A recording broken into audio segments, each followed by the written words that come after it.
Když jsme přišli v 39. roce do gymnázia, když jsme se vraceli do školy na podzim, tak najednou vrata byly zavřený a bylo tam napsáno Židi ven, Češi ven a nepustili nás do školy vůbec. A nikdo k nám nepřišel nám vysvětlit, že teda proč nás tam nepouštějí. A to byl strašný šok. A to vlastně od té doby jsem se cítila velice jako vyloučená. Už jsem se necítila moc Slovenkou, protože mě vyhodili. Takže jsem věděla, že tam vlastně nepatřím a nevěděla jsem, kam patřím. A tak mě bylo 12 tenkrát.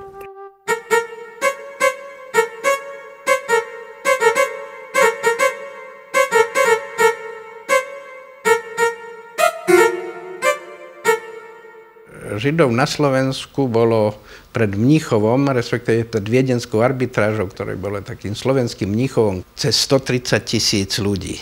V podstate na nejaký hromadný exodus po Mníchove to nebolo také jednoduché. Jednotlivé krajiny, ktoré boli schopné alebo ochotné prijať Židov, nepríjmali Židov bez toho, že by tam doniesli aj nejaké kapitálové hodnoty. Proste oni, ten, by som povedal, štátny egoizmus, to aj v súčasnosti existuje.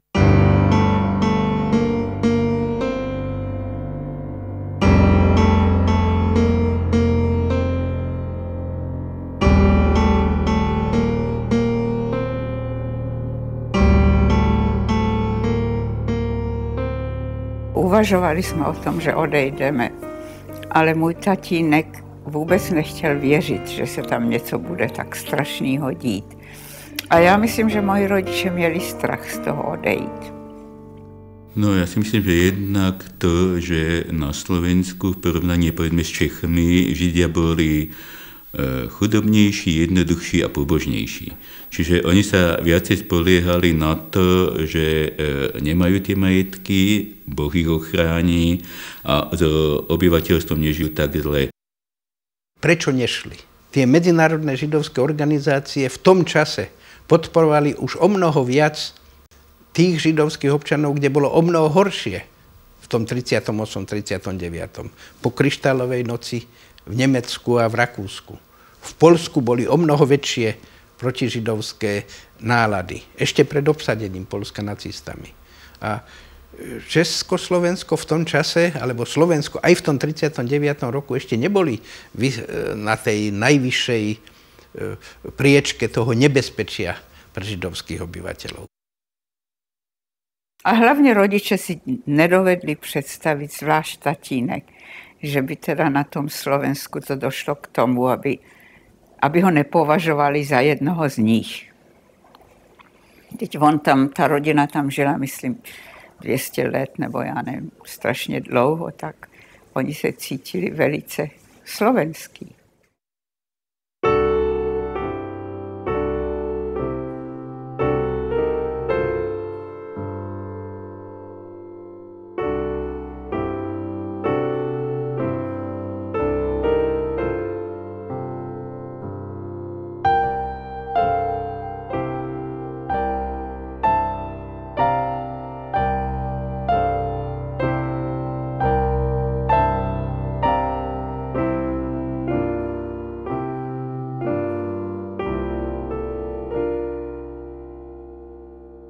Potom nechceli opustiť krajinu, kde ležali ich predkovia, kde sa starali o ich cintoríny, o ich pamiatky.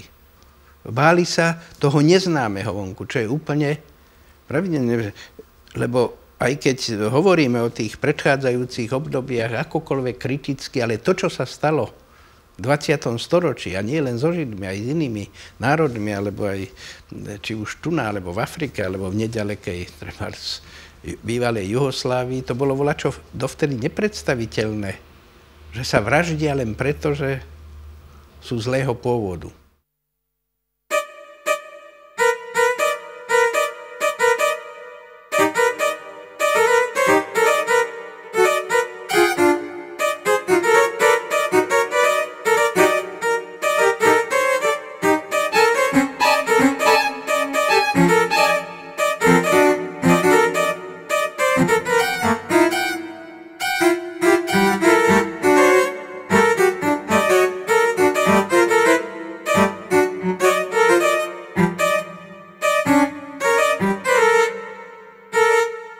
skutečně oni si vůbec nedovedli představit, že z toho Slovenska by je vyhodili. Oni si mysleli, no tak to bude trvat chvíli a pak to přejde.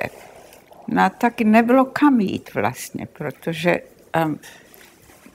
do Anglie nebo do Ameriky se nemohlo jít, jenom když tam člověk někoho měl. A pak jinak tak vůbec nikdo ty Židi nechtěl vlastně.